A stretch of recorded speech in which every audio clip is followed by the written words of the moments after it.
61 ہجری 10 محرم کو جب حضرت امام حسین کو شہید کر دیا گیا اور جب ان کا سر مبارک کو بدن سے جدا کر دیا گیا تو یزید کے حکم سے حضرت محمد صلی اللہ علیہ وآلہ وسلم کی بیٹیوں کو قید کر لیا گیا۔ فوج یزید حضرت امام حسین اور صحابہ اکرام کے جسموں کو میدان کربلا میں چھوڑ کر کوفے کی طرف روانہ ہو گئے اور محمد صلی اللہ علیہ وآلہ وسلم کے نواسی کا جسم بے یار و مددگار میدان کربلا میں پڑا رہا۔ آسمان و زمین ہر طرف اندھیرا چھا گیا۔ لوگوں نے سوچا کہ رات ہو گئی ہے، ہر طرف ہلچل مچ گئی۔ اس وقت آسمانوں سے خون کی بارش ہونے لگی۔ 61 ہجری 10 تاریخ کو ایک کبوتر میدان کربلا کے اوپر سے گزر رہا تھا۔ اس کبوتر نے دیکھا کہ میدان کربلا کی گرم زمین پر حضرت علی شیر خدا کے بیٹے امام حسین رضی اللہ تعالی عنہ کا جسم پڑا ہوا ہے۔ جب کبوتر کی نظر امام حسین رضی اللہ تعالی عنہ کے جسم پر پڑی تو وہ کبوتر چیخے مارتا ہوا زمین پر اتر آیا۔ وہ کبوتر دوسرے پرندوں سے کہنے لگا کہ ہائے قیامت آ گئی، امام حسین رضی اللہ تعالی عنہ کو شہید کر دیا گیا ہے۔ آل محمد صلی اللہ علیہ وآلہ وسلم کا خون میدان کربلا کی زمین پر بکھرا پڑا ہے۔ جب اس کبوتر نے اپنے ساتھیوں کو بتایا، جب اس طرح بہت سے کبوتر میدان کربلا میں ادھر ادھر اڑنے لگے، وہ کبوتر غم حسین میں رونے لگے۔ اس سفید کبوتر نے اپنے جسم کو امام حسین کے خون سے تر کر لیا اور خون سے تر جسم کو لے کر مدینے کی طرف اڑ گیا۔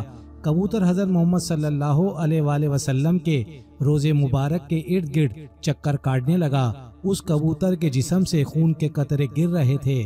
مدینے کے لوگوں نے جب کبوتر کے جسم کو خون سے تر دیکھا تو وہ بہت ہی حیران ہو کر ایک دوسرے سے باتیں کرنے لگے۔ جب مدینے کے لوگوں کو امام حسین رضی اللہ تعالی عنہ کی شہادت کا علم ہوا تو وہ یہ بات سمجھ گئے تھے کہ سب سے پہلے ایک کبوتر نے حضرت محمد مصطفیٰ صلی اللہ علیہ وآلہ وسلم کے روزے مبارک پر یہ خبر پہنچائی تھی کہ امام حسین رضی اللہ تعالی عنہ کو میدان کربلا میں شہید کر دیا گیا ہے۔ تاریخی کتابوں میں یہ واقعہ مستند حوالوں سے درج ہے کہ مدینے کے قریب ایک گاؤں میں ایک سیام نامی یہودی تھا۔ اس کی ایک حسین و جمیل لڑکی تھی۔ اچانک اس لڑکی کی طبیعت خراب ہو گئی۔ اس لڑکی کی آنکھیں اندھی ہوئیں، ہاتھوں نے کام کرنا چھوڑ دیا۔ جب کوئی بھی اس لڑکی کو دیکھتا تو اس کے پاس جانے سے ڈرتا۔ جب اس بات کا علم یہودی کو ہوا کہ سب لوگ اس کی لڑکی سے نفرت کرتے ہیں تو وہ یہودی تنگ آ کر اس گاؤں سے نکل گیا۔ گاؤں سے دور جا کر یہودی نے ایک باغ میں رہائش پذیر ہو گیا۔ وہ یہودی سارا دن روزی کمانے کے لیے کام کرتا اور رات کو اس باغ میں اپنی بیٹی کے پاس چلا جاتا تھا۔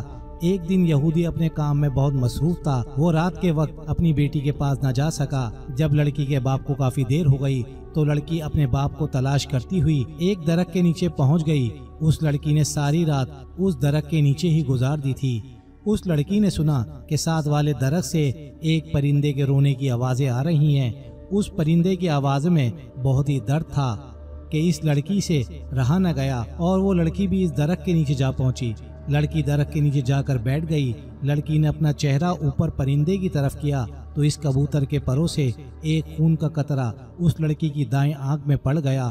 اس خون کا قطرہ اس لڑکی کی آنکھ میں پڑنا ہی تھا کہ اس لڑکی کی آنکھ امام حسین رضی اللہ تعالی عنہ کے خون کی برکت سے اپنی بینائی واپس لوٹ آئی۔ لڑکی کو اپنی دائیں آنکھ سے نظر آنے لگ گیا۔ پھر ایک خون کا قطرہ اس لڑکی کی بائیں آنکھ میں گرا تو وہ آنکھ بھی ٹھیک ہو گئی۔ خون کی برکت سے اس کی دوسری آنکھ بھی ٹھیک ہو گئی۔ جب لڑکی کی دونوں آنکھیں ٹھیک ہو گئیں تو لڑکی نے اوپر درخت کی طرف دیکھا کہ ایک سفید کبوتر درخت کی شاخوں پر بیٹھا ہوا ہے۔ لڑکی اس کبوتر کی طرف دیکھ ہی رہی تھی کہ کچھ خون کے قطرے اس لڑکی کے جسم کے اوپر گر گئے۔ امام حسین رضی اللہ تعالی عنہ کے خون کی برکت سے اس لڑکی کی تمام جسمانی بیماریاں جڑ سے ہی ختم ہو گئی تھی۔ اس لڑکی کو دیکھ کر ایسا لگتا تھا جیسے اس کو کبھی کوئی بیماری ہی نہیں تھی۔ اس کے بعد وہ لڑکی خوشی خوشی اٹھی اور اپنے باپ کی تلاش میں نکل پڑی۔ وہ لڑکی باغ سے باہر نکلی ہی تھی کہ یہودی بھی اس باغ کے قریب آ گیا۔ یہودی سے اپنی بیٹی نہ پہچانی گئی۔ اس لڑکی کو یہودی نے اجنبی سمجھا۔ یہودی نے اس لڑکی سے پوچھا، کچھ نشانیاں بتا کر کہنے لگا کہ آپ نے میری بیٹی کو دیکھا ہے؟ میں اپنی بیٹی کو باغ میں چھوڑ کر گیا تھا، وہ باغ میں موجود نہیں ہے۔ آپ نے اس لڑکی کو دیکھا ہے؟ باپ کی باتیں سن کر لڑکی روتے ہوئے کہنے لگی، ابا جان آپ نے مجھے نہیں پہچانا، میں ہی آپ کی بیٹی ہوں، میں وہی ہوں جس کو آپ بیماری کی حالت میں چھوڑ کر کام کاج کرنے کے لیے باغ سے باہر گئے تھے۔ لڑکی کی یہ حالت دیکھ کر باپ بہت ہی خوش ہوا۔ یہودی نے اپنی بیٹی سے پوچھا کہ بیٹا یہ کیا ماجرا ہے؟ میں تو آپ کو بیماری کی حالت میں چھوڑ کر گیا تھا، تم کس طرح ٹھیک ہو گئی ہو؟ لڑکی نے سارا قصہ اپنے باپ کے سامنے رکھا۔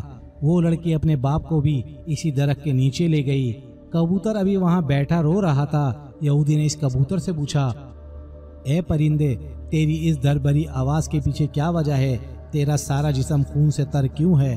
یہ خون کس کا ہے جس میں بہت ہی برکت ہے، جس خون کی برکت سے میری بیٹی بالکل ٹھیک ہو گئی ہے؟ اللہ پاک نے کبوتر کو گویائی عطا فرمائی۔ کبوتر نے یہودی کو جواب دیا، میرا جسم جس میں مبارک خون سے تر ہے، یہ امام حسین رضی اللہ تعالی عنہ کا خون مبارک ہے۔ یہودی نے کہا، حضرت محمد صلی اللہ علیہ وآلہ وسلم اور اس کے نواسے حق پر ہیں، اگر وہ حق پر نہ ہوتے تو ان کے خون میں اتنی برکت نہ ہوتی، میری اس بیمار بیٹی کو شفا نہ ملتی۔ اس کے بعد دونوں باپ بیٹی نے کلمہ پڑھا اور مسلمان ہو گئے۔ اس کے بعد اس نے یہودیوں کو بھی اسلام قبول کرنے کی دعوت دینا شروع کر دی تھی۔ جب بھی کوئی اس کو اسلام قبول کرنے کی وجہ دریافت کرتا تو یہودی ان کو یہ سارا قصہ سنا دیتا تھا۔ دوستو چینل کو سبسکرائب کریں، ویڈیو کو زیادہ سے زیادہ شیئر کریں۔ جزاک اللہ۔